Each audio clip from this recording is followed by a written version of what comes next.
Yeah, thank you very much. And good morning, or I must say it's already noontime. Thank you for the kind introduction, and hello to everyone who is here in our webinar. I'm happy to show you and explain you what is Mazda's view on this. So that is what I will be speaking about. At Mazda, we are committed to becoming carbon neutral by 2050 in all areas of operation. And by 2030, at least 40% of all new vehicles in Europe will be fully electric in our fleet, and all other models will be at least partially electrified.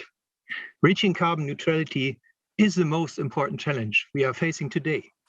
It will be an extremely difficult task because it requires transformation in multiple sectors of our industry.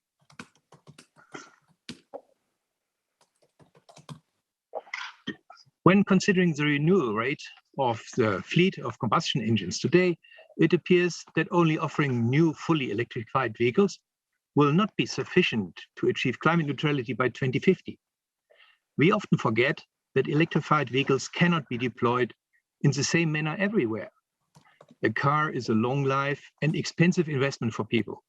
A full technology change, as anticipated, requires even more. The economic power to purchase a more expensive vehicle, as well as access to sufficient charging infrastructure so that the mobility requirements of our citizens are met. And beyond this, sufficient amounts of green electricity should be available to power such vehicles. All these criteria are not generally fulfilled when looking at European countries. This means that the progress in electrification that we currently see is not what we can expect to continue for the next 10, 15 years, because it is heavily paid by incentives and addresses to customers who, to a very high degree, have to ensure charging on their own premises and or have access to conventional vehicles as well. As a result of the promotion of electrification alone will not be sufficient and will not be an efficient way to achieve carbon neutrality. All solutions to reduce and eliminate CO2 emissions need to be used through various technologies today and in future. This is what Mazda calls the multi-solution approach. We want to offer the best suited solutions for the decarbonization of transport based on multiple technology approaches. In addition, we must consider how to address the fleet of existing vehicles in all markets, nearly 300 million across Europe, which is ultimately 10 times bigger than all EVs together. They hold the greatest opportunity to reduce CO2 emissions immediately. However, electrification cannot help to reduce their emissions. We must understand that the combustion engine is not the problem, but only the use of fossil fuel. When using low CO2 or zero CO2 fuels, we can make any car emit no or very little CO2. The approach that Mazda promotes is to use renewable fuels to decarbonize both the existing traffic, but especially also future vehicles that can be CO2 neutral thanks to using e-fuels, for example, and ultra clean as a result of the future emission legislation Euro 7. Our culture and economy requires efficient individual mobility to cover our social and economic needs and the desires in a responsible way. Electrification can offer a range of solutions, but for some situations, local circumstances and personal preferences, a combination of a clean and efficient combustion engine with electrification technologies is the best match. This is also the reason why we believe that e-fuels, advanced biofuels, or biomethane have a great potential.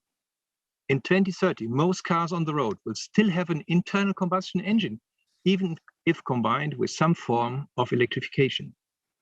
Therefore, in addition to electric cars, we must enable, for example, e-fuels to progressively replace fossil fuels and contribute to the transition to sustainable mobility. They can help decarbonize the existing fleet, ensure a more rapid and inclusive transition, while reducing our dependence on fossil oil and gas from outside of Europe. Moreover, new configurations of combustion engines and electrification technologies will be developed that can satisfy the needs beyond pure electric vehicles domain. In addition, in regions with lower GDP and lower purchasing power, renewable fuels can ensure that consumers contribute to decarbonization by making their cars become very low or zero emission vehicles simply through the use of the right fuels.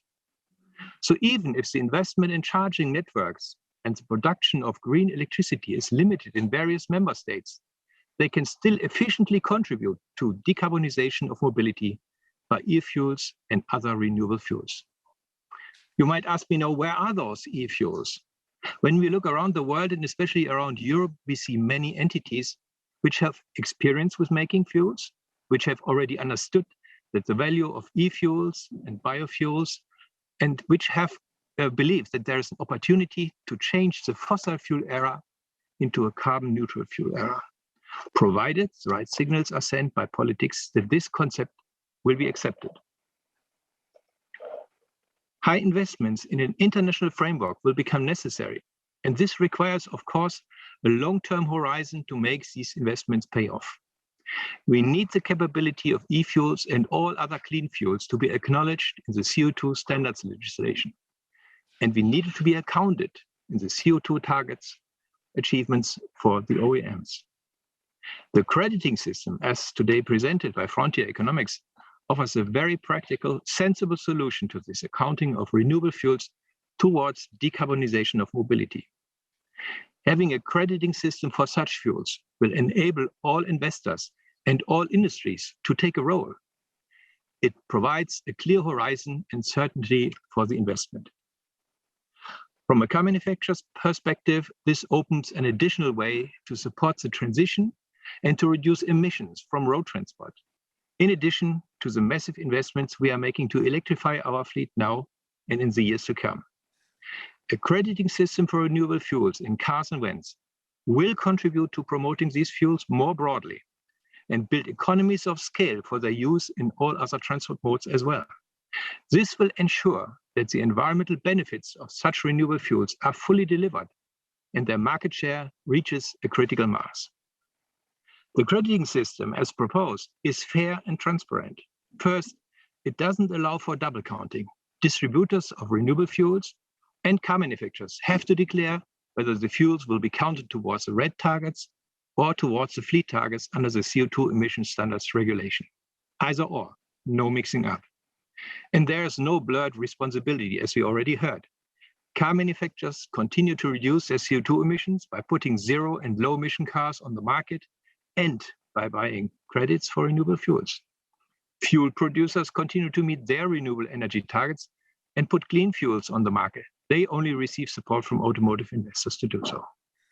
For the customer, it means that the new fuels that make their cars greener will not be prohibitively expensive. CO2-based taxation of fuels and the incentive from the crediting system will make it attractive to contribute to decarbonization of mobility. Let me summarize. Electrification is the preferred means of decarbonization of many mobility applications, provided electricity is green and used. But transition towards climate neutrality cannot be achieved in time through electrification only. Renewable fuels, such as e-fuels, offer a more realistic and easier way to speed up decarbonization of mobility, and this was one of the clear goals of the Fit for 55. Already today, there are sufficient investors across the globe that would like to support a post-fossil fuel era by using e-fuels and other renewable fuels. But these investments will only happen if legislation gives them a long-lasting, high-volume perspective. A fair, transparent, and exact crediting system that does not blur responsibilities nor achievements is required. This system leads to reasonable fuel prices, allowing citizens to decarbonize both their existing and in future highly efficient vehicles simply by using the right fuel. We cannot deny this opportunity if we really want climate-friendly mobility as soon as possible.